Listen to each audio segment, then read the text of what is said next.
Nice to be here. What a great crowd. I am going to apologize in advance. I'm going to be looking at notes on and off because I've got a lot of things to say and I want to make sure I cover everything. But we'll start out by me giving you a headline from the New York Times, not just any paper, the New York Times. First all-female spacewalk canceled because NASA doesn't have two suits that fit. Now, I don't know how you received this, but I was, what? Women have been in the space program for a long time. They don't have two suits. And the first thing that hit me, and I made a connection here, was construction. The PPE and the PPC, personal protective equipment and clothing.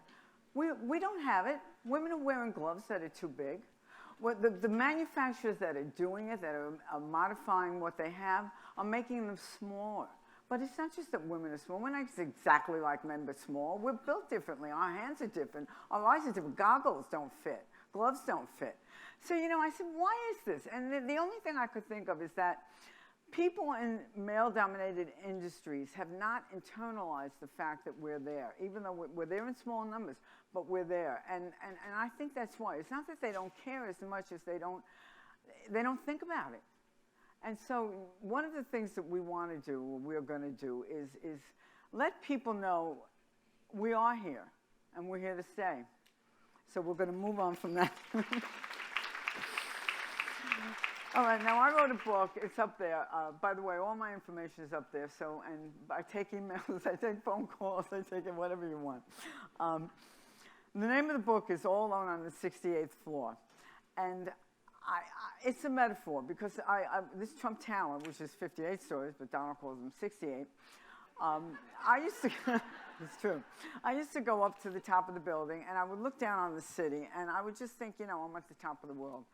And I was alone and I would just think about the fact that I had reached a pinnacle in my experience and my success in my career that maybe I didn't even think I would attain.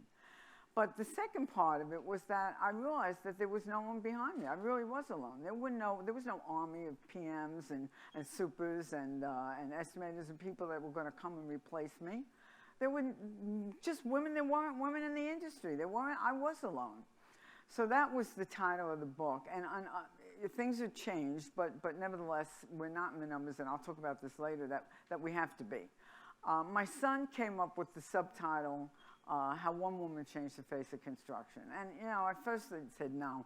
And then I thought, okay, I've made some inroads and I've affected people's lives. And more I'm learning, I've affected more people's lives. So, but the fact is that I didn't change it and it isn't changed.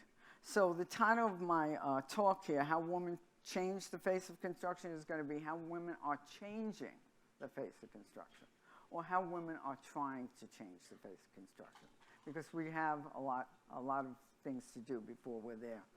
And I look at some of these articles and some groups and people promoting the fact that women are in construction now, and it's great, and I want it out there. I want people to see that women are getting into construction, but we're not in any numbers.